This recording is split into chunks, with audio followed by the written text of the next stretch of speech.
என்னை வாழ வைத்துக் கொண்டிருக்கிற யூடியூப் நேயர்களுக்கு என்னுடைய நன்றியும் வணக்கம். என்னுடைய உறவுகளே, ஒரு நாள் ஃபோன் வந்தது. நான் தான் டைரக்டர் பாலு வைத்தியநாதன் பேசுகிறேன் அப்படின்னு. உங்களெல்லாம் கேள்விப்பட்டதே இல்லைன்ட்டு அவருக்கே ஷாக்காக போச்சு. இல்லை சார், நான் டைரக்டர் தான் அப்படின்னாரு. என்ன விஷயம்னு. இல்லை, நீங்கள் ஒரு கேரக்டர் பண்ணணுன்னாரு. நான் யூடியூப்பில் பேசிகிட்டு இருக்காங்களா உங்களுக்கு தெரியுமா அப்படின்னு. தெரியும் அப்படின்னாரு. தெரியும் தான் கூப்பிட்ருக்கேன்னாரு. அதே மாதிரி இவர்கிட்ட ஒரு நல்ல பழக்கம் என்னன்னா, இந்த டயலாக் என்னங்கிறத முதல்ல வாட்ஸ்அப்பில் அனுப்பி விட்டுருவார். அதே மாதிரி சமீபத்தில் 2 டிவி சீரியல் நடித்தேன், அவங்களும் அனுப்பி விட்டுருந்தாங்க. இதனால ஒருத்தருக்கு வேலை போயிடுது. அசோசியேட் டைரக்டர் வந்து டயலாக் சொல்லி கொடுப்பார்ல, அவருக்கு வேலையெல்லாம் போயிடும். அந்த டயலாக் என்ன அவர் என்ன எழுதியிருக்காரோ அப்படியே நான் சொன்னேன். ஆனால் அப்போவே சென்சார் கட்டு வரும்னு எனக்கு தெரியும். நான் அவர்கிட்ட சொல்லலை. ஏன்னா எல்லாம் நடந்த விஷயங்களே அவர் வசனமாக்கியிருந்தார். அதனால் இது இந்த மந்திரியை குறிக்கும், இது இந்த மந்திரியை குறிக்கும் அப்படிங்கிறது தெரிஞ்சு போச்சு. அது மட்டும் இல்லை, அவர் போஸ்டரில் மிகப்பெரிய பொய்யை சொல்லியிருக்காரு. யாரும் இந்த படத்தினுடைய போஸ்டரை பற்றி பேசவே இல்லை. ஏன்னா ஒருத்தர் பாரதிய போஸ்டர் போட்டிருந்தாரு, கீழே நாங்கள் அரசியல் பேசவில்லை இன்னும் போட்டிருந்தாரு. முழுக்க முழுக்க அது அரசியல் பேசுகிற படம். ஏன் அப்படி ஒரு கருத்துன்னு எனக்கு புரியல. ஏன் நாங்கள் அரசியல் பேசுகிறோம் போடுங்க.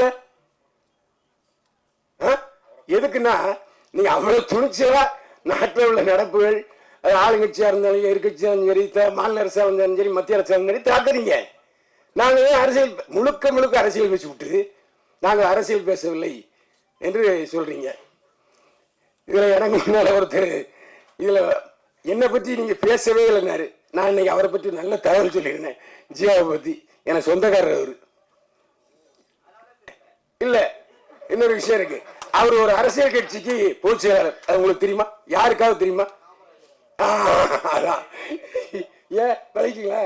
ஓ, அரசியல் படத்தில் நடிக்கிறதுனால அரசியல் கட்சி விளைக்கிங்களா? ஓ, அவர்கிட்டையும் அப்படியா? அதே மாதிரி இதுல முக்கியமான விஷயம் ஒன்று நான் சொல்லணும். மாநில அரச கிளிகளையும் கிழிச்சாரு. அவருடைய தலைவரே திமுக சார்புல கூட்டணியில் ஜெயிச்சவர். இந்த பேச்சுக்கள்லாம் முதலமைச்சருக்கு போனா என்ன ஆகும்? நீங்க வாழ்வுரிமை கட்சி தலைவர், திமுக ஆதரவுல ஜெயிச்சவர், நீங்க எப்படி திமுக தப்பா பேசலாம்? நான் இந்த கேள்வி கேட்கிறேன். கச்சா அம்சம் போட்டு கிழிச்ச உடனே சரியா போச்சா? சார், நான் சொல்றது திமுக தயவில்லாமல் உங்கள் கட்சி தலைவர் எம்எல்ஏ ஆகியிருக்கிறாரா? என்ன சொல்றது? அப்ப எப்படி என்ன நீங்க சொல்லலாம்? நான் ஆதாரத்தோட தான் பேசுறேன். நான் வந்து எனக்கு ஒரு விஷயம் சொல்லுங்க. இப்ப வந்து யூடியூப்ல தமிழ்நாட்டில் பார்த்தா 50 பைசா தான். ஆனா அதே வெளிநாட்டில் உள்ளவங்க பார்த்தா ₹1.50. இன்னைக்கு எனக்கு பெண் ரசிகர்கள் ஜாஸ்தி. தெரியுமா? உங்களுக்கு சிரிக்காம பாருங்க. எல்லாருமே என்னுடைய ரசிகர்கள். ஆனா அவங்களுக்கு எதிராக நீங்க பேசுறீங்க. இதான் பேசுற விட்டு நந்தம்மா சொல்லி திருச்சி சார் ஒரு விஷயம் நல்லா சொல்லிச்சு. நல்லா கத்தி கத்தி பேசுனீங்க, கைத்தட்டலே உள்ளலன்னு கவனிச்சிங்களா? அப்ப ஏன் சொல்றீங்க? அதெல்லாம் வேண்டாம்.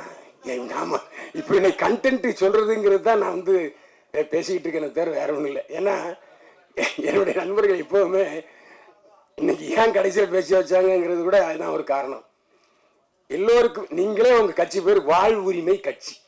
அவங்க உங்களுக்கு ஒரு உரிமை இருக்கு, அவங்க உங்களுக்கு ஒரு சுதந்திரம் இருக்கு, அவங்க உங்களுக்கு ஒரு தொழில் இருக்கு, அவங்க உங்களுக்கு ஒரு பிளாட்ஃபார்ம் இருக்கு. இப்ப எனக்கு என்னை பத்தி என்னுடைய நண்பர்களுக்கு தெரியும். என்னை பத்தி கேள்வி கேட்டே என்ன பெரியவன் சாய்க்கிறாங்க. நான் இல்லாத பொழுதும் சரி, இருக்கும் பொழுதும் சரி. அந்த எதை சிரிச்சிட்டு இருக்காரு அவர் தான் இஷ்டத்தை கேள்வி கேட்கிறாரு. நான் அதே மாதிரி நானும் பார்த்தீங்கன்னா பேசாததை கூட தமிழில் வைக்கிறாங்க. அது ஏன் தப்பு இல்லை. தயவுசெய்து நீங்கள் என்னுடைய பதிவுகளை பார்த்தீங்கன்னா அவர் சொன்னார், அவர் தவறான தகவல்னு சொன்னார். சமீபத்தில் 5 பதிவுகளை நான் பேசியிருக்கேன். கள்ளச்சாராய சாவுக்குன்னு தமிழிலே வந்திருக்கு. சாராயம் காய்ச்சிறவனையும் விற்கிறவனையும் அரசாங்கம் தூக்கல முடியான்னு சொல்லியிருக்கேன். நான் பேசியிருக்கேன். அவர் பார்க்கல, நான் செய்வேன். அவரே நான் தப்பா பேசுனது மட்டும் பார்க்கறாருன்னு தெரியல.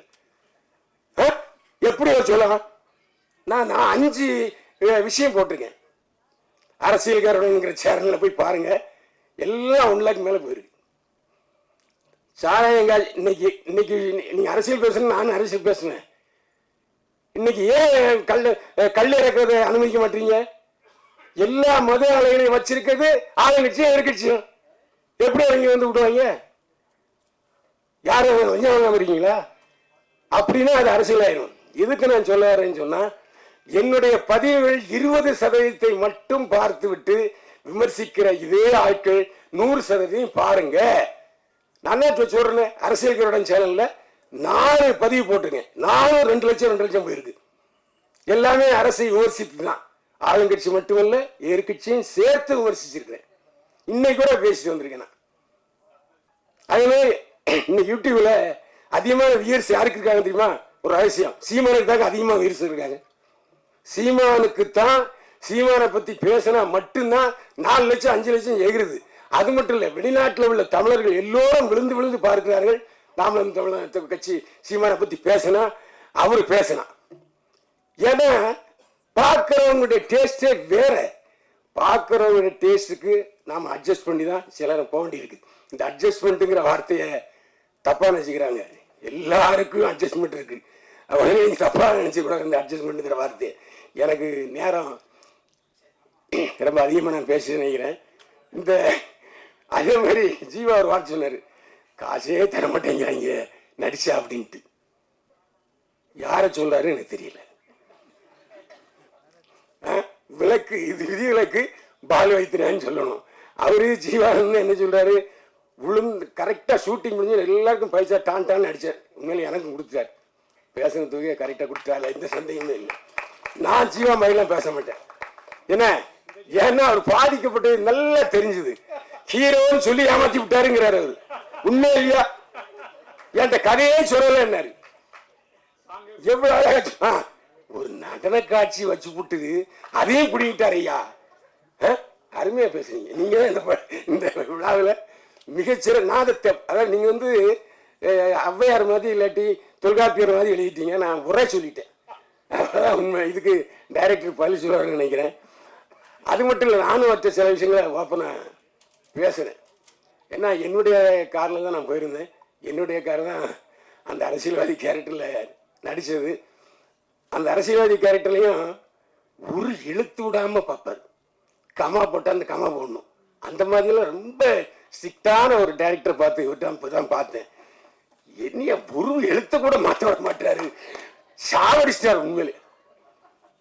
ஏன் ஒரு டைரக்டர், அதாவது இந்த அட்ஜஸ்ட்மெண்ட்டுங்கிறது அவருக்கு இல்லவே இல்லை. அதான் உண்மை. ஏன்னா இப்போ எனக்கு தெரிந்த ஃப்ளோவில் நான் வரணும்ல, உண்மை. அந்த அவங்களே அக்காவே தலையாட்டுறாங்க. எதுக்கு நான் சொல்றேன்னா, ஒரு அமிக்கபிள் பர்சனை இல்லை. ஏன்னா இந்த டயலாக்கு எங்க இப்படி கொஞ்சம் மாத்திக்கலாமா? நோ நோ நோ இருக்கிற பேசு. ஆகா, நானும் ஜீவா வந்து சிலரும் ஜீவா என்னை சமாதானப்படுத்துவார். அண்ணே கொஞ்சம் அமைதியா இருங்கண்ணே, அண்ணே கொஞ்சம் அமைதியா இருங்கண்ணே, இப்படிதான் அவரு சொல்லுவாரு. இருக்கு. அதனால அந்த ஒரு நாள் ஷூட்டிங் நடந்துச்சு. அந்த ஒரு நாள் ஷூட்டிங்லேயே நிறைய அசிஸ்டன்ட் டைரக்டர்ஸை பார்த்தேன். ஒரே ஒருத்தர் மட்டும் நான் வந்து அதான் ஜீவனந்தன் சார் தான் நினைக்கிறேன். அவர் தான் என்கிட்ட சொன்னார். அவர் தான் பாவம் வயசான ஆளுமே தெரிஞ்சது. அவரும் சொன்னார், சார் டைரக்டர் என்ன சொல்றாரோ அதை கேட்டுங்க சுத்தம் அப்படின்ட்டு. அதே மாதிரி மேனேஜர் மட்டும் பழைய ஆள். அவர் மட்டும் அண்ணே இப்படி தானே, இப்படி தானே அப்படின்ட்டார். Right okay. ஏன்னா நல்ல வேலை மேனேஜர் மட்டும் பழைய ஆளை ஒருத்தர் வச்சுருந்தாரு. ஆனால் அந்த படத்தில் நான் ஷூட்டிங் போகும்போது பார்த்தீங்கன்னா ஜீவாவை தவிர வேறு யாருமே எனக்கு தெரிஞ்சவங்க கிடையாது. ஹீரோயினை அதுக்கு முன்னாடி பார்த்ததே இல்லை. அதுக்கப்புறம் சாப்பிட்டுட்டு இருக்கும்போது பார்த்தாங்க, ஏதோ சப்பாத்தி ஏதோ சாப்பிட்டு இருந்தாங்க. ஜீவா பொறுத்தவரை எனக்கு எப்படின்னா 30 வருஷம் இருக்குமா, 30 வருஷம் அதிகம் வரும், 25 வருஷம். அதாவது என்றைக்கு லொல்லு சபா சந்தானம் ரிலீஸ் ஆகி போனாரோ அந்த இடத்துக்கு வந்தார் ஜீவா. ஏன்னா இவர் வந்து ஆக்சுவலாக வந்து ரஜினியுடைய ரசிகர். ரஜினி மாதிரியே பேசுவார், ரஜினி மாதிரியே நடிப்பார். ஆனால் அந்த லொல்லு சபா இதில் பண்ணும்போதும் சரி, அதுக்கப்புறம் ராஷ்டிரியில் பண்ணும்போதும் சரி, நான் அவரோட பயணிச்சிருக்கிறேன். நல்ல ஒரு, அதாவது இங்கே எப்போ கதாநாயகன் ஆயிருக்க வேண்டிய ஜீவா இன்னும் அந்த முட்டுக்கட்டையிலே இருந்துகிட்டு இருக்காரு. அவர் வெற்றி பெற நான் வாழ்த்துக்கிறேன். மீண்டும் சந்திப்போம். வாழ்க வளமுடன்.